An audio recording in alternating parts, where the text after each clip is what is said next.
So, good afternoon, everybody. It is Monday afternoon, and I'm just back from a swim on the beach. It was cold today, there was a wind blowing, but surprisingly, when we got into the sea, the sun shone, and it feels so good. I mean, there's no question, the minute you get into the sea, you just feel so alive. So, it was beautiful to feel alive and refreshed today, and I'm just feeling grateful that we're still able to go to the beach and just enjoy outdoors and nature like that. Feeling really good today. This morning, my friend Karina and I hosted. We just hosted a little, in an hour and a half session. We had about 24 people who joined us from all around the world. We had people from Spain, people from France, people from the US, people from Indonesia, from the UK, from Ireland, Germany, all over. And we were looking at peace during a pandemic. So we were questioning our thoughts. So, it's like what I was saying the other day. It's like, coronavirus is there, and for the most part at the moment we don't have it. But what kind of virus does your mind have, and what kind of virus is your mind spreading as it talks to other people?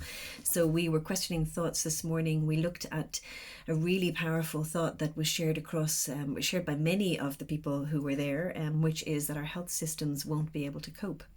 And it was so interesting just to notice, when you're believing that that's true, that our health system isn't going to cope, how much fear that brings, how much anxiety that comes with that, how much we live in movies and images where we see, hospitals full of people and no healthcare workers available, and where we basically live in a movie of the future. And then just to notice who are you without the thought that health systems won't be able to cope.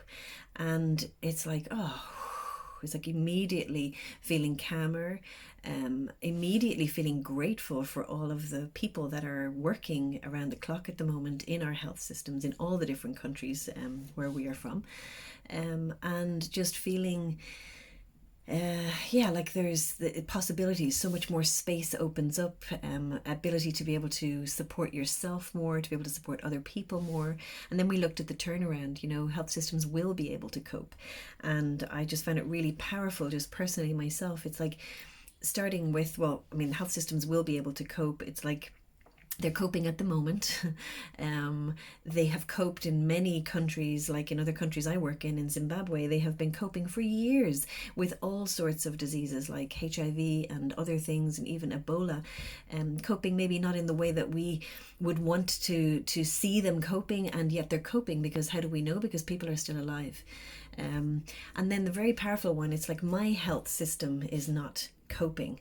So just noticing how, when I'm believing, I'm watching the news, I'm kind of constantly, if I'm constantly on Facebook, and I'm kind of breeding and feeding this kind of fear and this kind of drama, how my this health system is not healthy and it's not coping. And we then as a group just talked about what we can do about that. And one of the things that I found really powerful is like, I am part of the health system. We talk about systems as something out there, something, systems almost makes you think of machines, and you start to kind of depersonalize. But I am part of the health system. As a person, as an individual, I'm part of the health system. So I can start by keeping myself well. I can start by noticing, what can I do as part of a greater system in society? What can I do to support people around me, to support my family, to support others? And so that health system, suddenly it started here as a kind of a definition of hospitals, and now that health system starts to go, whoa, and there's like no limits on the health system, especially when I'm part of it. So beautiful morning. Thank you for everybody who turned up. Karina and I are going to offer the course again this Thursday night, UK Irish time, at 7 p.m. on Zoom. You can find out the link on my Facebook or on Karina's Facebook, and we are going to be just questioning more thoughts. And really what this is about is noticing the virus in your mind, and not spreading that. So see you on Thursday, and have a beautiful day. Bye.